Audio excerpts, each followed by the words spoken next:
How's everybody doing out there? This is The Awakening. I am Super Solican. Peace and blessings to the hearers and doers of the Lord's Word. I want to get into this quickly, and I just want to speak to the people. We're going to have, this is a more of an apologetics message, and we're going to talk about creation versus evolution. Creation versus evolution. I think a lot of people are Christians and secular people as well. They don't know how evolution actually works. They don't. And scientists throughout history and these so-called historians and all these people, they haven't been very transparent at teaching or telling the layman what's really going on. Instead, they seem more interested in forcefully pushing a narrative, but they claiming it was science, and but you told us this was the truth for years. I'm pretty sure you learned in school about man coming from an ape hominid, or man just turning into a human being from an ape. That's where a lot of people, not just religious people, even secular people, get off the board with evolution.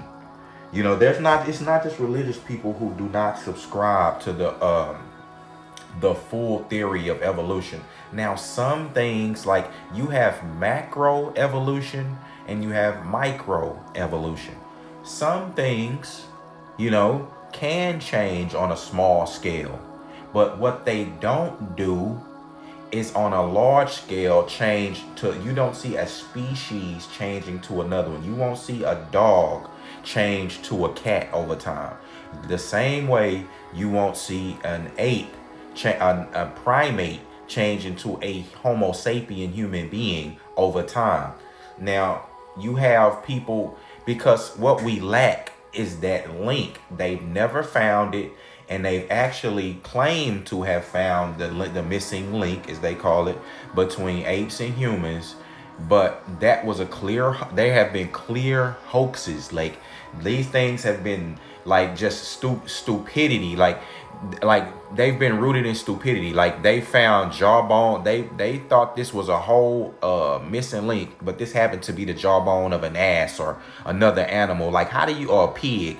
How do you make that mistake? Like, you're a scientist. How do you supposedly how do you make that mistake to do that? Archaeologists, whatever. You made a clear mistake, and then but you told us that was the truth. It's science, man. We make mistakes all the time and put it out there as clear truth. Well, no, you shouldn't tell us that that's the truth. Like, you're being very disingenuous. And see, science gets away with that. You understand? And it's not about. And I hate to use that blanket term science. See, is people get away with that. People who claim to be doing science get away with that, because it's not science itself. The only thing science is the explanation of the things that God has made and created. That's it. How it works, as close as we can get. And it's nothing wrong with knowing that. God wants us to know these things. Certain things, he wants us to have knowledge of. The things that he doesn't want us to have knowledge of, we won't ever have that knowledge of until you die. You could seek and spedunker, but you will never have that knowledge. It's certain things you will not know. They're hidden in the realms of heaven, and God's mind is totally past yours. Like, we can go back to the book of Job, where God was basically, boasting to Job. He was boasting on him, standing over him, saying, like, where were you how do you know how to stop the rain when it needs, and then cause it to happen when it needs to keep the earth going, then stop it? How do you know how to keep the waters at their bays and stuck in the oceans and rivers and things like that, and calling out the borders? Like, you don't even know the bottom of the ocean. God does that to keep the earth moving and spinning and doing, like what's the earth held up on? You don't know. Like, you don't know the parameters that God set to make sure life sustains itself. So that's something that only God knows. But see, you have arrogant human beings. Human beings are very arrogant, haughty. They very prideful, because the people who told you this The people, the so-called scientists and evolutionists and people who told you this, even Darwin himself, these people are prideful. These people, maybe not Darwin as much as everybody is these modern day evolutionists, because at least he was trying to find something new. But once this stuff has been reviewed, once you couldn't find the link, like, first of all, I don't even know, like, how you jump from one thing to another. You have, like, there is no link between man and apes. Why would you believe that they come from that? And again, none of this has been proven. Evolution, like I said, and you have to understand evolution. Like, now, in certain parts of evolution, they can be demonstrated, like I said, but you have to understand what's this is why it does. The Lord says, study to show yourself approved. And just because we're Christians doesn't mean that Christians are stupid and can't be educated on other things. The first colleges were created by Christians. They were created by Christians for Christians. Do you understand? First, for continued education for Christians. So don't think that Christians are stupid. Don't you ever think that, because one thing is first of all, like I said, God holds all knowledge. So we have the knowledge we can gain the knowledge of our world reality that we in, and the knowledge of the things unseen. So we have a full spectrum on all things. Those who are secular, you lack the full spectrum of life. You have people having all type of spiritual experiences. You have people talking about the quantum realms, multiverses. Well, we're experiencing those things. You understand? Like, God can unlock those things in your brain, and you don't need machines. God can take you, like, there's angels coming in and out of this realm. You don't know that. You're like, oh, what are you talking? I don't see that. Okay, well, you just keep on going about in your mind, in your silly mindset, because you are in darkness. Just because you're educated on a certain topic, you could be like, say, there's many forms and branches of science. That's why I hate when the people use that blanket term, because if you think about it, if you are a marine biologist and you're a good one, do you think you have time to go study Egyptology? If you are a marine biologist and a good one, do you think you have time to go study cardiology? Like, now the intricacies of the human heart and how to how it works and all that. Do you think if you were a marine biologist or do you think if you was an evolutionist that you would have time to be a serologist? No. So no matter what people say, like, these professions and things, they take up all of their their time. A lot of times. Now, you can go out and gain all this knowledge. You can do that. I mean, but you're not going to be good at everything. But you can gain the knowledge of in general workings of things. You can, and different subjects and topics. You can be an evolutionist and go study a serology, and have a working knowledge of it. You can. But I'm saying most people don't. Like, they make the people who make careers of this. And the thing about it, it's the same with doctors. Like, doctors and things, they take a Hippocratic oath. Like, they don't, like, it's like built into them, to their doctrine, and like, they're indoctrinated. I'm just, for lack of a better term, they're indoctrinated. And in that indoctrination, certain things they're not gonna do, certain things they don't believe. Certain things, because they can't. Like, they can't operate from that premise. So, like, that's why most doctors, they're not gonna do things. Well, I'm not gonna say that. Like, I mean, because most hospitals, that's why you have hospitals named Methodists and named a lot of hospitals named after like Christ Mass and things like that. All religious, spiritual things, because people come there.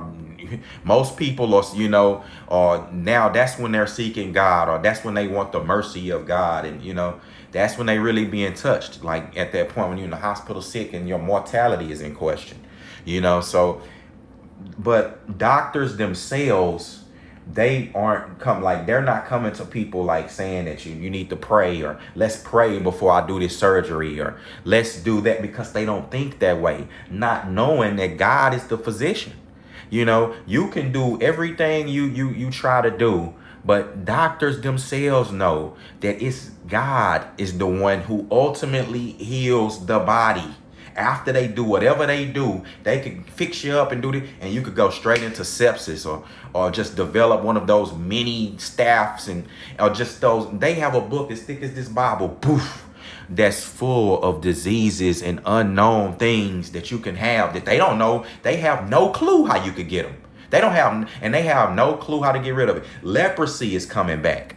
Leprosy, I think that was in California. They said they having diagnosed cases of bad leprosy. Leprosy is coming back. Like these diseases, you think you can get rid of them, but at the end of the day, God is the one, who, and sin, God is the one who controls health and sickness and things like that, death and life. But sin is what causes sickness and things on the earth. As long as sin is on the earth, people are going to get sick and die. And that's going to be until, the Lord comes back and New Jerusalem is on, returns. But there is going like sickness and death comes from sin. Sin entered when Adam and Eve bit the apple, sickness and death entered the earth. But yeah, so I'm just saying evolution is something that people don't really understand.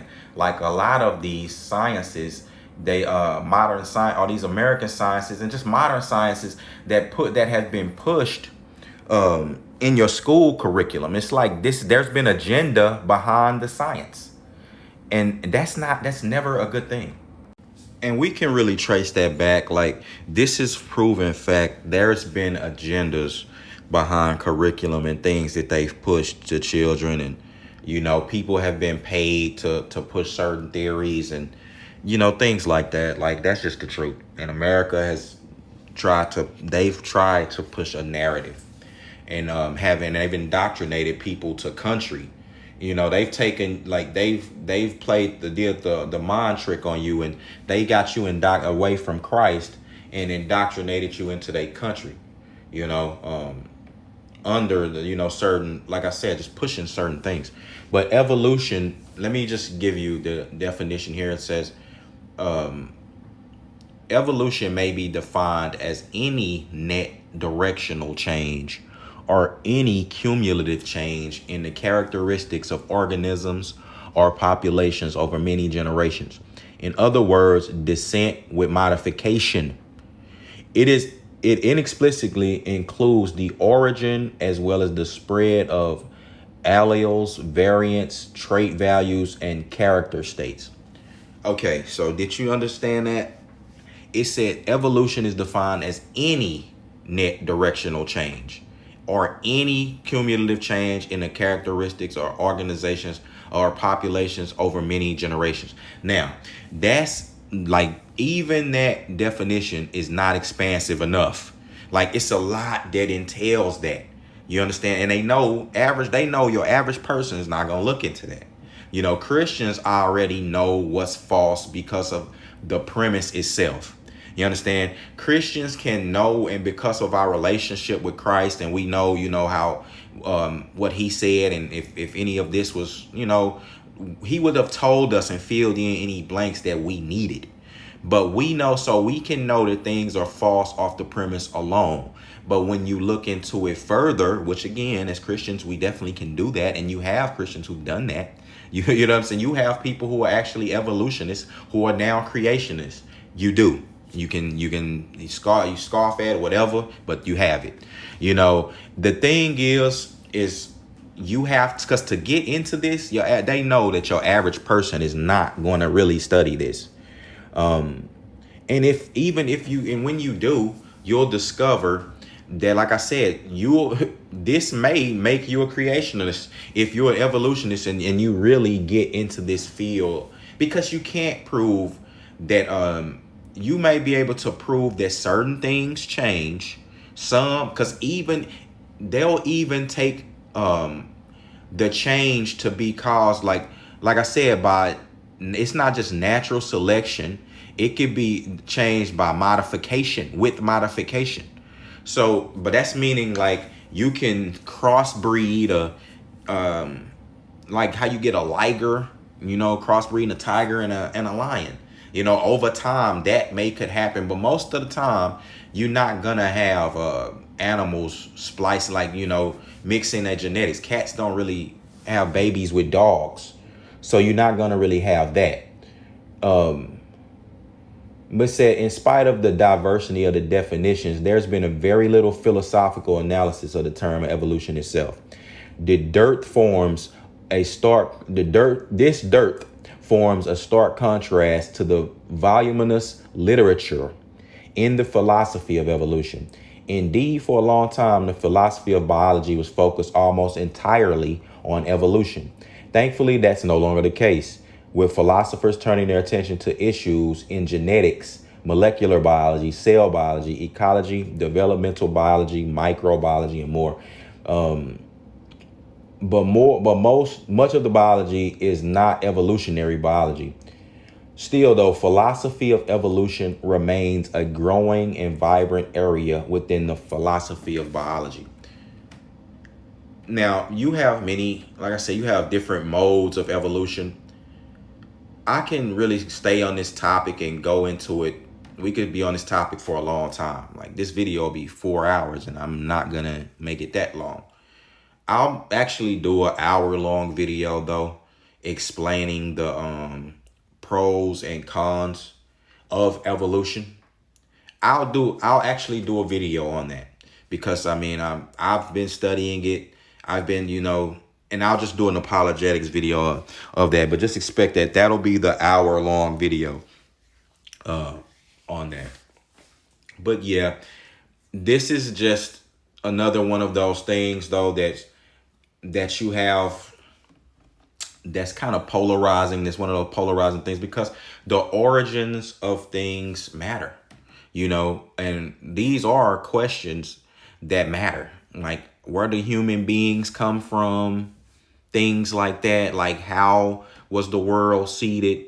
These type of things. You have, because creationists, people, most creationists, like I said, you have some that are secular. Definitely you do. But most creationists are, they're Christian. They're, or they believe in the Christian Jehovah. They believe in a Christian God. And they don't, again, we have all the answers in the Bible. We have all the answers from God's word. We can go to God as having privilege to ask, like from a son, as having kingship from not kingship, what do you call it? Heirship, as having heirship to God from belief in Jesus, from accepting Jesus Christ. We have became a son and daughter of God. So now we have the authority to go to him and ask. One thing God will not keep from you and his children is wisdom.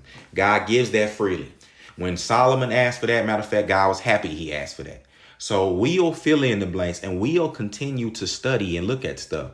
You, as a secular evolutionist, you'll cut yourself off from all other forms of knowledge.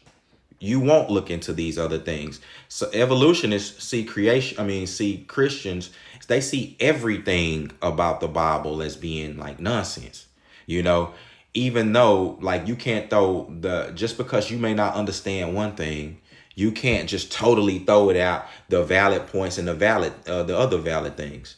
But that's what they do. And you'll put yourself in darkness with that.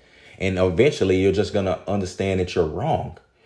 But the beginning of the earth, along with the birth of humans, is one of the biggest and most contentious issues among creationists and evolutionists. Scientific theory holds the opinion that the universe is eternal.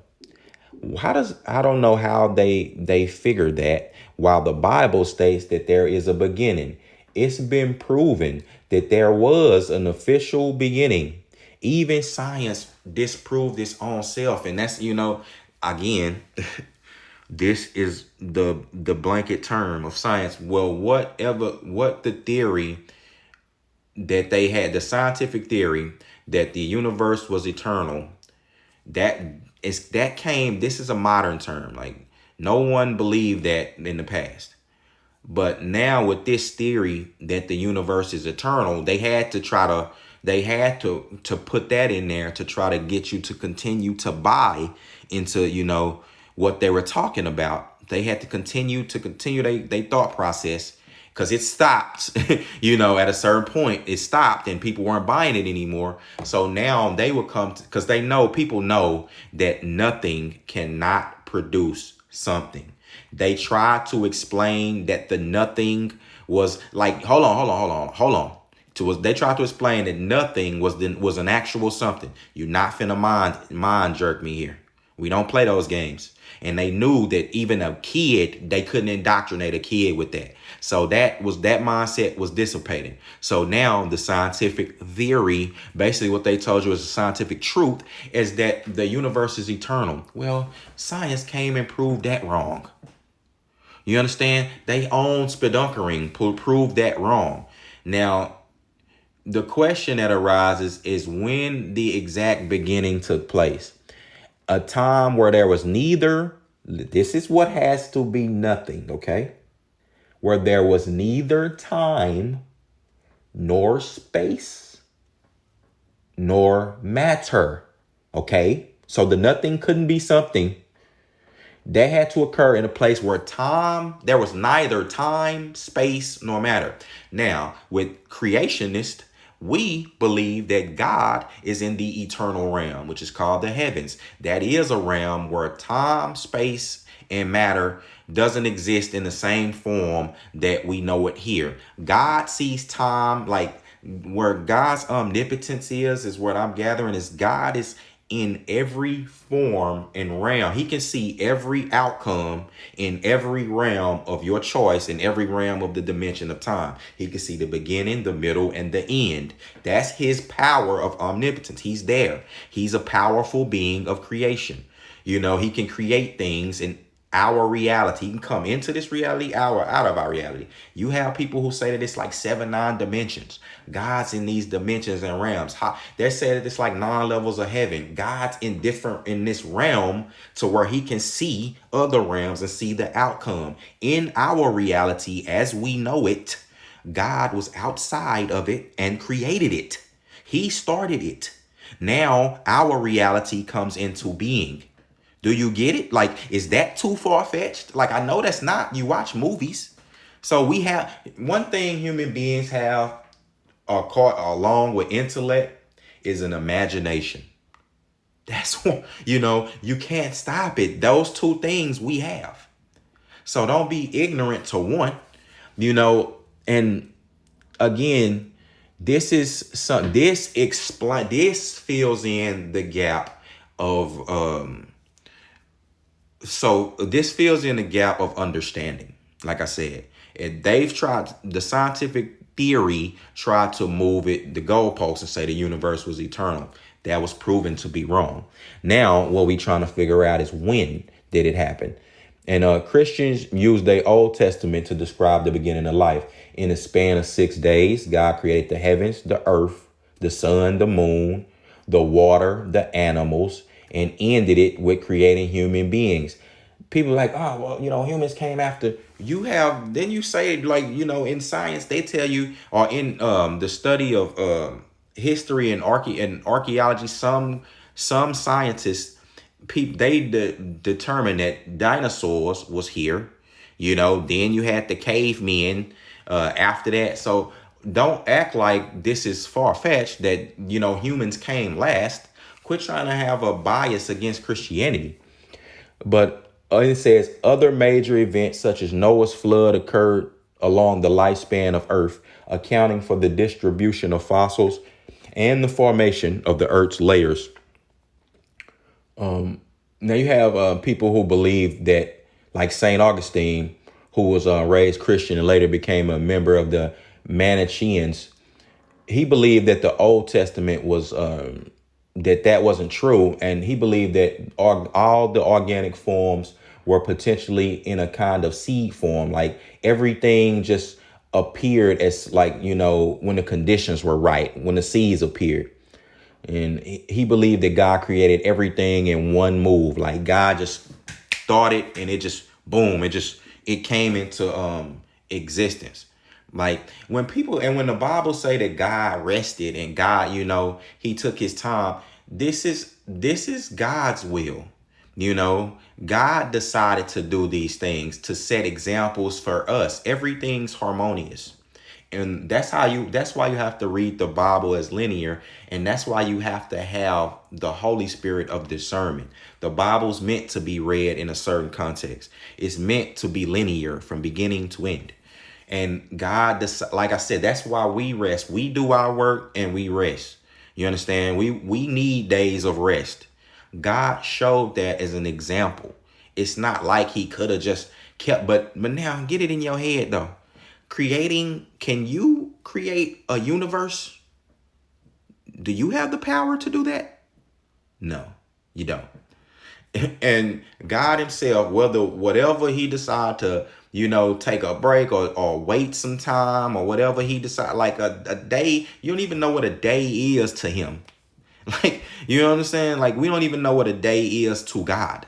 It's like you have to see people who have a lot of secular, like I said, they have a knowledge in one subject, but they have no knowledge of the living God. And you basically, that type of person is a fool. That's what the Bible calls them. You became foolish. But like I say, we can continue. I don't want to make this video too much longer, but I'm gonna do that hour-long video. I want people to stay tuned for that. It may take me a while to get that put together, but I'm gonna do that. But again, this is just one of those polarizing conversations and things that people are gonna have they've been moving the goalposts, evolutionists, and we have to hold them accountable, on the things that they say and the things that the agendas they've held. Like, come on, man. You have people know that anybody who's still trusting mainstream media right now, I don't know what to tell you. You're lost. You're really lost. Like, because they've been lying to you for years, and we've proven that. We know that. People have taken this shot. They've done things to you. They've been doing experiments. They've done experiments on black people. They've been doing things a lot, and these things can hurt you. Like, they don't care about the citizens getting hurt behind it. So, and having this mindset, you heard Jeffrey Dahmer, he told you that the evolution mindset, just the mindset of survival of the fittest and things, that kind of drove him to devalue human life. You understand? Like, that philosophy gave him it diminished. It allowed him to have an excuse to diminish human life. Now there is no excuse for what he did, but he excused himself by that theory. Now, instead of being grounded, in your consequences are gonna have all human souls are created to have meaning and value, all the same value. And if you do that, you take the life of somebody in the way you're doing, that you're going to have to answer to God. You know what I'm saying? That he's going to be the final judge, not the judge that hit the gavel. Like, after that, God's going to judge you in the heavenly court. And, that's what people stray away from. And look at the world today. The world isn't improving. It's not. It says evolution finds the origins of organisms developing along a 4.5 billion year span, and says that humans are a new creation. It does deny, though, that humans are the final creation, which contradicts the creationism theory where God created human beings in the last day, then resting after creation was complete. Fossil identification and geography gave evolutionists some insight as to when Earth and life began. Other ways used besides fossil identification to guide evolution: comparing anatomical features, embryological analogies, and similarities and dissimilarities.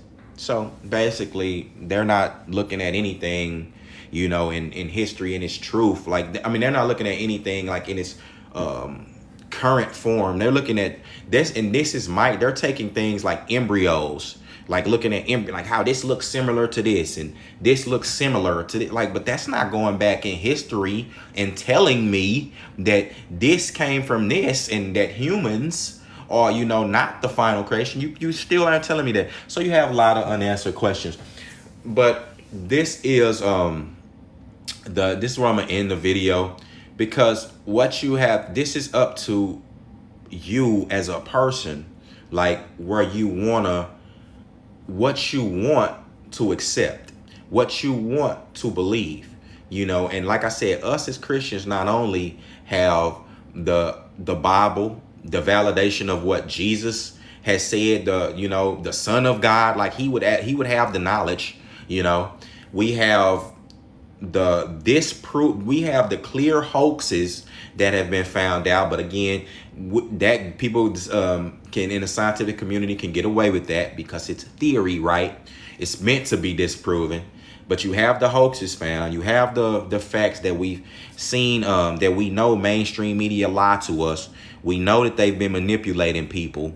We have the fact that there's never been a link. There's never been a link to apes and humans. We have the fact that it's been debunked, that the universe is eternal. They moved the goalposts. We know something couldn't produce nothing. We know the universe isn't eternal. And so now, you know, this is where we're at. But with that being said, peace and blessings to the hearers and doers of the Lord's word. A special blessing to those who listen to this message to the end. And I hope you got something for this. This is the apologetics to edify the believers and combat the narrative, the secular narrative that's keeping people separate from the truth of Jesus Christ, man. They holding people back for their own agenda. They don't want you to find Jesus. Christians don't gain nothing, like, you know, by giving you the message and life, but what you gain is eternal life and a relationship with the Creator. With that being said, this is Super Solican. This is The Awakening. I'm gone.